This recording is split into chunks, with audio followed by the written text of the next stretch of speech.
यमामृतातः चढ़ाइए। ओम त्र्यंबकं यजामहे सुगंधिं पुष्टिवर्धनम् पुरवारुकमिव बन्धनमित्तोर्मुक्षे यमामृतातः श्री शंकराय नमो नमः। द्रव्य दक्षिणा दक्षिणा चढ़ाइए भगवान को। ओम हिरण्यगर्भः विष्णुमृतनागिरे भूतजलाधुत्रीनादेवा सदाधारमृत्युंजामुदेवां देवाय आविकाविधिमहामृताय पूजाय करुणादे सर्वकिन्नमयामहे नारिके फलम्। नारियल माथे पर लगाइए, अपनी मनोकामना ले लीजिए, दोनों जने फिर चढ़ा दीजिए। रात्रि कृष्ण विहारा मम्मैगा सर्वलोकं विकारासे शंकराय नमः श्री राम सदाशिवाय नमो नमः। अथ पुष्पांजलि। फूल लेके प्रार्थना कीजिएगा भगवान भोलेनाथ से, जो भी आपकी मनोकामना है प्रार्थना कीजिएगा। ओम नागेन्द्राय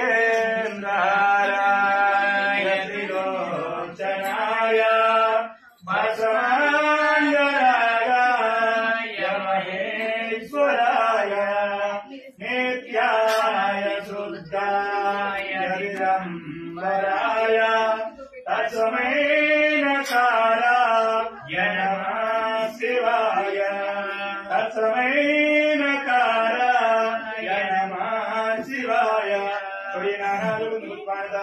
भगवान की जय। महादेवेश्वर भगवान की जय। मंदिर सामने छोड़िएगा। पुत्री राम सदाशिवा पार्थिवेश्वर पूजन के अंतर अब हवन करेंगे। प्रसाद को फोल्ड कीजिए, इससे साइड में रख दीजिए।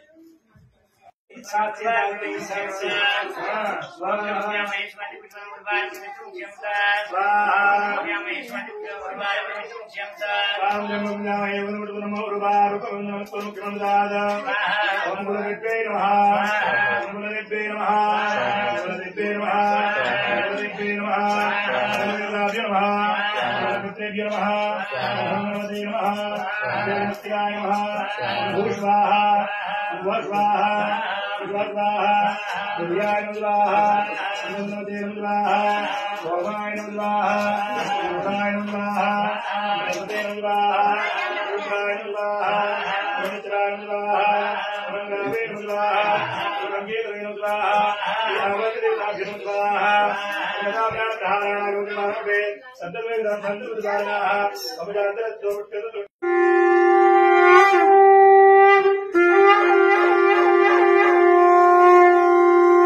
पार्वती पिता महादेव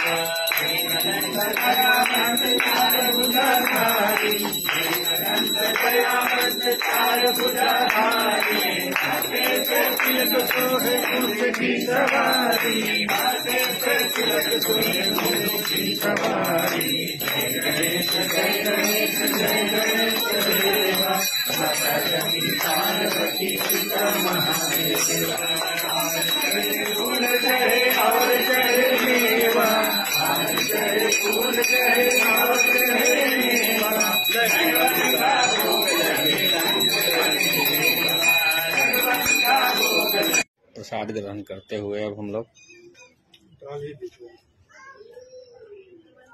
ये देखिए ब्लॉगर में और नॉर्मल इंसान में ही फर्क है। हम लोग को मिला कि नहीं इसमें में बताइएगा अभी पूरी इंडिकेशन दे दे पूरी